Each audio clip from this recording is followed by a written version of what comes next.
আসসালামু আলাইকুম সবাইকে। নাইমাস কুকিং আপনাদের স্বাগতম। আশা করি আপনারা সবাই ভালো আছেন। আমি আল্লাহর রহমতে অনেক ভালো আছি। আজকে আমি আপনাদেরকে তৈরি করে দেখাবো দুটো বেগুন দিয়ে তৈরি ইউনিক একটি ভর্তা রেসিপি। এই ভর্তা দিয়ে এক প্লেট ভাত অনায়াসে খাওয়া যাবে। নাইমাস কুকিং মানে সহজ রান্না। যারা আমার ভিডিওগুলো দেখেন তারা অবশ্যই জানেন। চলুন এখন আমরা শুরু করব। রেসিপিটি তৈরি করার জন্য একটি প্যানের মধ্যে পর্যাপ্ত পরিমাণ সয়াবিন তেল গরম করে নিয়েছি। তার মধ্যে আমি 5টা শুকনো মরিচ দিয়ে প্রথমে মরিচগুলো একটু ভেজে নিচ্ছি। আপনারা যদি জাল আর একটু বেশি পছন্দ করেন তাহলে মরিচ আর একটু বাড়িয়ে দিবেন। আমি আজকে কাঁচা মরিচও দিব, সেজন্য 5টা শুকনো মরিচ ভেজে নিয়েছি। এখানে আমি 2টা বেগুন নিয়ে নিয়েছি, একটাকে 2 টুকরো করে কেটে নিয়েছি। আমি মাঝখানে একটু একটু করে কেটে দিয়েছি যাতে বেগুনটা তাড়াতাড়ি ভাজা হয়।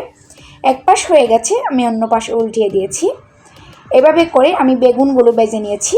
বেগুনগুলো ভাজা হয়ে গেছে, এগুলো আমি উঠিয়ে নিচ্ছি। একই তেলে দিয়ে দিচ্ছি 4টা টমেটো, এগুলোকে আমি একটু একটু করে কেটে দিয়েছি। তার সাথে দিয়ে দিচ্ছি এখানে পুরো একটা রসুনের কোয়া নিয়ে নিয়েছি, এগুলো দিয়ে দিচ্ছি। আমি আরও 3টা কাঁচামরিচ সাথে দিয়ে দিলাম। এগুলো একসাথে সবগুলো আমি ভেজে নিব।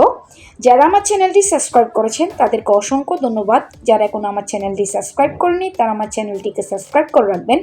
পাশের নোটিফিকেশন বেলটি অন করে রাখবেন। যখন আমি নতুন কোনো ভিডিও আপলোড করব তখন সাথে সাথে আপনাদের কাছে নোটিফিকেশনটি পৌঁছে যাবে।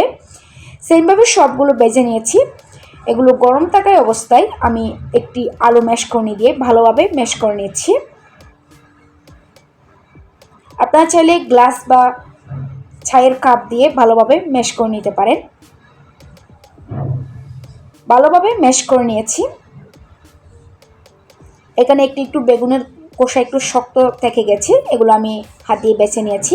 প্রথমে যে শুকনো মরিচগুলো আমি বেজে রেখেছিলাম এগুলো হাত দিয়ে গুঁড়ো করে এরপর দিয়ে দিয়েছি। বেশ কিছু পেঁয়াজ কুচি দিয়ে দিলাম, স্বাদ মতো লবণ, বেশ কিছু ধনেপাতা কুচি দিয়ে দিয়েছি। এরপর সবগুলো একসাথে ভালোভাবে আমি হাত দিয়ে মেখে নিচ্ছি। দেখুন কত সহজে তৈরি হয়ে গেল 2টি মাত্র বেগুন দিয়ে ইউনিক একটি ভর্তা রেসিপি। এরকম একটি ভর্তা থাকলে আর কি লাগে বলুন, গরম ভাতের সাথে জাস্ট জমে যায়। আশা করি আজকের রেসিপিটা আপনাদের ভালো লেগেছে। আশা করি আপনারা বাসায় ট্রাই করবেন। যদি আমার এরকম সহজ রেসিপিগুলো আপনাদের ভালো লাগে থাকে তাহলে অবশ্যই আমার ভিডিওতে একটি লাইক করবেন। কোনো প্রশ্ন থাকলে আপনারা আমাকে কমেন্টস করে জানাতে পারেন। সবাই ভালো থাকবেন, সুস্থ থাকবেন, আমার জন্য দোয়া করবেন। আল্লাহ হাফেজ।